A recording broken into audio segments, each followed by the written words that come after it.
السلام علیکم ورحمت الله وبرکاته ومغفرته. یو محترم پوښتنه کړې ده چې یو ورور مو دی ښکنځل کوي، د اورېندارګانو ته هم بد نسبتونه کوي، مور ته هم ښکنځل کوي. محترمه د رسول الله صلی الله علیه و آله وصحبه وسلم څخه روایت دی، رسول الله صلی الله علیه وسلم فرمایي سباب المسلم فسوق، ښکنځل د مسلمان دا فسق دی او وژل یې کفر دی. وژل یې کفر دی. د دې حدیث مطابق علما کرام وایي چې دا سړی به اخر پر کفر ورځي الله ته، او که مرګ ځان ته روا به وبولي دغه مرګ نه یې روا او د یې ځان ته روا وبولي نو کفر دی. مطلب راځو حدیث مبارکه کې ښکنځل ذکر شوي دي. نو ښکنځل کول ګناه ده، بیا ورېندارې ته ښکنځل کول، او بیا دوی وایي داسې ښکنځل کوي چې مثلا ډېر غلط ښکنځل کوي. مثلا محترمه په موږ کې دغه خبره ډېره ده په دا پښتنو کې، چاته داسې نسبت وکړي چې اوس په پښتو هغه الفاظ نسم ویلی نو دا لعان رالی. که یو سړی یو ښځې ته ووایي چې ته مثلا بدکاره یې، شرعاً دا حق لري چې دی به شاهدان تېروي چې ما چا سره بدکاري وکوله. که شاهدان نه وو دغه ته به حد قذف ورکول کېږي او په آینده کې به د ده شاهدي هم بیا نه قبلېږي. دا زموږ په ماحول کې دا ښکنځل یو عادت جوړ شوی دی، داسې خبرې ته خوله راوباسي چې خبرو کې ایمان ولاړ شي. نو په دنیا کې که په دغه څوک چې ورېندار ته یا مثلا بل چا ته ښکنځل کوي خو عاجزه ښځې دي څه نسي ویلی کې څه په وس پوره وایي نو بیا خو به دې ظالم دغه یې نه وای ورته ویلي.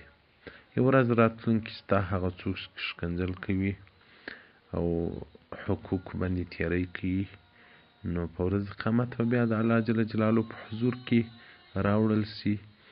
هغه اورېندار به الله جل جلاله ته عرض وکړي چې دا زما له وره خو ما ته داسې ښکنځل کول. الله جل جلاله به ورته وایي ورسه په عملنامه کې وګوره نیکۍ یې ځینې راټولې کړه، او بیا ستا په عملنامه کې چې کوم ګناهونه دي هغه د ده عملنامې ته ور واچوه. ان اورېندار به جنت ته ولاړ شي، دی بدبخته به تور مخ دوژخ ته ولاړ شي. ان ورته که دوژخ پر ځان راولې نو کوه یې ښکنځل بل هغه ور روانې او مور ته هم که ظالمه مور ته سړی ښکنځل کوي الله په قرآن کې راته وایي ولا تقل لهما اف، د اف کلمه مه ورته وایاست. چې یو سړي بوټي کړي مثلا ستړي اوبه یې لګولي یو یې کړي نو کور ته راسي نو مثلا بدن یې درد کوي څنګ واچوي اوف څنګه ستړی سوم، دغه کلمه دا وایي د دوی مخ ته مه وایاست چې دا ستا په ستړیا او دا ستا په پریشاني باندې دوی زهري تکلیف ورسیږي زهریږي. حدیث رقم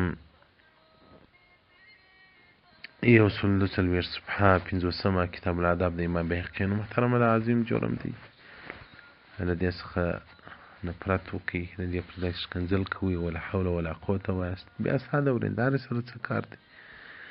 موږ پښتانه خو دی کې یو نه یو کور ته راوړل باره د ټول کور معاینه یي، لیوار هم د لیوار هم معاینه یي، د خسر هم معاینه یي، د خویي معاینه باره د که مور ښکنځل کوي پلار ښکنځل باره خو هېڅ مشکل نشته ځکه خو د ده معاینه ده.